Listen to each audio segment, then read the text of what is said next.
Assalamualaikum warahmatullahi wabarakatuh. Selamat datang dan selamat berjumpa kembali di channel Kreatif Studio Family.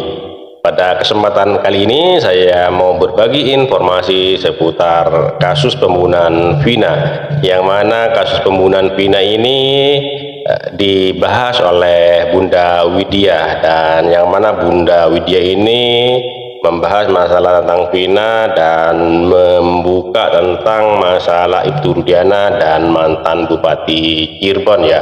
Bahkan di situ Bunda Widya ini menyebut ada jenderal-jenderal di belakangnya ya teman-teman. Tapi sebelum masuk ke videonya, langkah baiknya teman-teman yang belum subscribe silahkan subscribe dulu, dan yang sudah subscribe saya ucapkan terima kasih. Yuk, seperti apa videonya Bunda Widya, langsung saja menuju ke TKP. Let's go. Wow, keren guys. Ada orang mulai mengincar akun kita, tapi saya ulangi, karena saya meminta bahwa seorang orang tuanya dari Iki itu orang kuncinya harus disidik ulang. Kemudian bupatinya, mantan jenderal tersebut, dan anak-anak geng motor tersebut, periksa ulang yang namanya rekeningnya. Ya kan? Kenapa di 2016 masa iya nggak tahu yang namanya kasus tersebut, rekening itu mengalir ke siapa saja, suapnya ke siapa saja. Nah, dari konten itu saya menyebutkan presidennya siapa, kapolrinya siapa pada tahun 2016 lalu. Nah, sekarang dari 120.000 ya, apa 14.000 like-nya di situ ya, di take down seseorang. Tapi sayang bro, di YouTube sudah ada banyak orang yang ini. Saya tuh nggak pernah takut orangnya, meskipun Anda di situ yang melaporkan akun saya, ingin membanet akun saya akan berikan akun baru kembali pakai cara saya sendiri. Itu kata Bapak Jokowi kan. Kenapa mesti takut? Saya tuh orang yang nggak pernah takut ya, nggak pernah saya tuh lelah orangnya, tak pernah berhenti. Itulah saya ya, meskipun diawali dari nol, no problem, yang penting YouTube-nya masih bisa ya toh. Ya kebingungan juga sih mereka kalau di YouTube itu ya kan, bagaimana caranya Nyai ini di TikTok itu dihabisi, itu betul nak? Bahkan di live streaming aja ada yang minta Sherlock ya kan. Artinya kenapa keluarga DPO, keluarga orang yang saya sentil-sentil itu merasa terganggu dong, terusik dong ya enggak. Nah, saya butuh keadilan di negara kita ini. Pertama, keadilan di dalam pemilu kita. Itu khususnya, itu yang di take down, masalah pemilu juga. Ya, masalah pemilu juga. Masalah kecurangan pemilu di take down. Kenapa? Benar kan? Itu semuanya 78 triliun itu untuk menyuap-nyuap KPU di tingkat provinsi kan. Nah, kedua, ini kasus Vina juga. Ada sangkut pautnya nggak kasus Vina ini dengan kecurangan pemilu? Menggunakan dana dengan nilai yang tidak terkira, 78 triliun. Mengalir ke siapa saja. Itu. Ini kedua akun ini, kedua konten itu ya, di take down mereka di sini. Di situ aja kalian harus nyambung, ada apa gitu ya kan.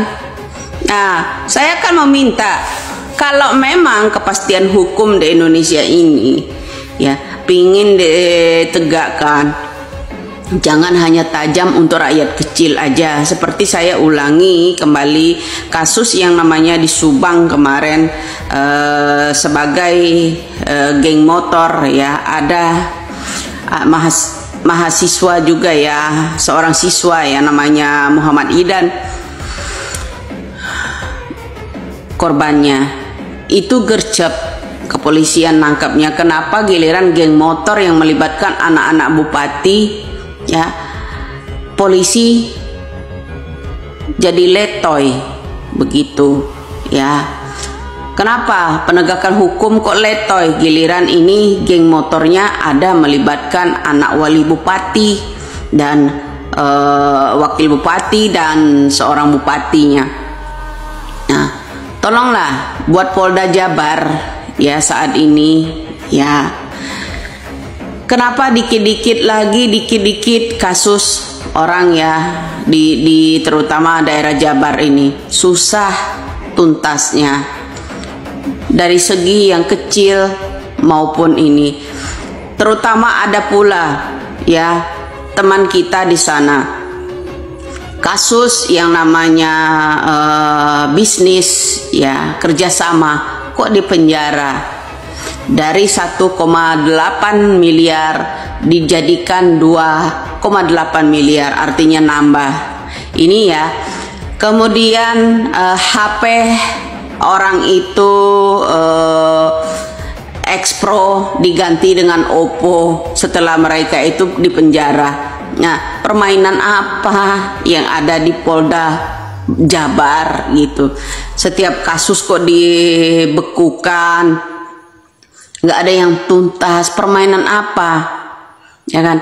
Coba Polda Jabar ya khususnya, coba ya, omongan saya ini betul-betul ini, kalau tidak percaya ya, pejabat-pejabat yang di daerah Jabar ini banyak sekali kena kasus korupsi, suap dan segala macam. Periksalah tuh yang namanya apartemen The Edge yang ada di Cimahi Selatan, lantai 17, lantai 18, lantai 16 itu banyak sekali yang namanya unit-unit pemiliknya adalah mantan-mantan pejabat yang disita polisi. Dilanjutkan nggak itu kasus? Ya kan? Ada juga di apartemen itu tersebut ya, saya dengar-dengar ini dulu dari teman-teman ya, pembuatan uang di dalam apartemen.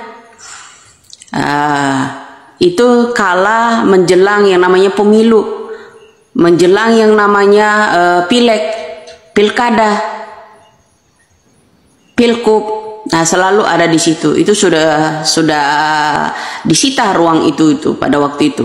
Nah, kenapa mesti geram dengan penelitian saya, ucapan saya gitu. Nah, saya tadi ulangi ya, tentang konten saya mengenai kasus 78 triliun di kecurangan pemilu ini ya, ada kaitannya enggak dengan penyidik yang saya minta dengan kasus Pina? Ada kaitannya enggak kira-kira? Kenapa kedua konten ini di take down, tidak mau dengar? Untuk menutupi itu kan kasus Pina ini, agar kenapa? Agar yang namanya kasus-kasus Pina ini melibatkan yang namanya orang-orang berpangkat, pejabat-pejabat yang luar biasa ya, tertutupi gitu ya.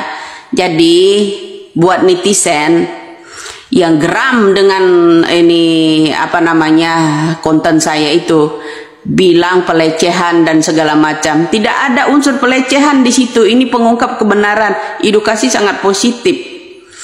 Kenapa pihak TikTok bisa ini bilang itu pelanggaran yang dilaporkan seseorang, kemudian mereka take down ya kan? Ketika diajukan banding kan dipulihkan ya kan?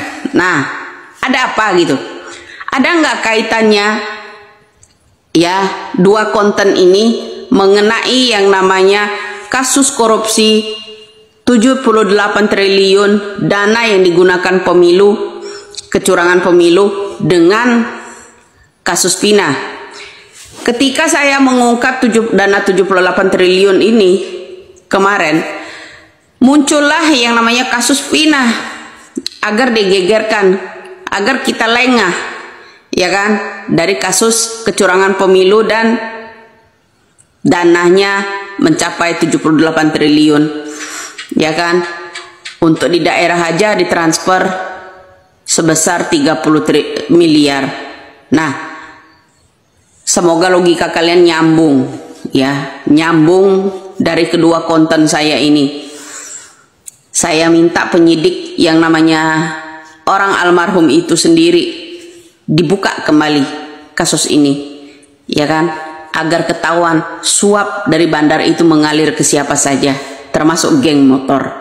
Itu aja, cek aja itunya, reknya. Oke. Jadi itu ya teman-teman, penuturan Bunda Widya tentang kematian Vina. Bahkan Bunda Widya itu juga bercerita tentang mantan Bupati Cirebon ya, yang mana waktu pencalonan diri itu tim suksesnya itu anak geng motor dan meminta untuk diperiksa rekening-rekeningnya, katanya aliran uangnya itu kemana, yang ya mungkin ada penyuapan ya gitu ya teman-teman. Dan bahkan Bunda Widya ini menyebut tentang uang 78 triliun katanya ya untuk kampanye itu yang untuk nyuap KPU provinsi apa gitu katanya ya. Apakah itu benar atau tidak saya juga tidak tahu, tapi teman-teman bisa berkomentar ya apakah itu benar atau tidak pernyataannya Bunda Widya ini ya. Dan bahkan tadi Bunda Widya menyebut channelnya ada yang meneror katanya ya, dan kalau misalnya diteror, di take down atau di banned, mau bikin lagi kan masih ada YouTube.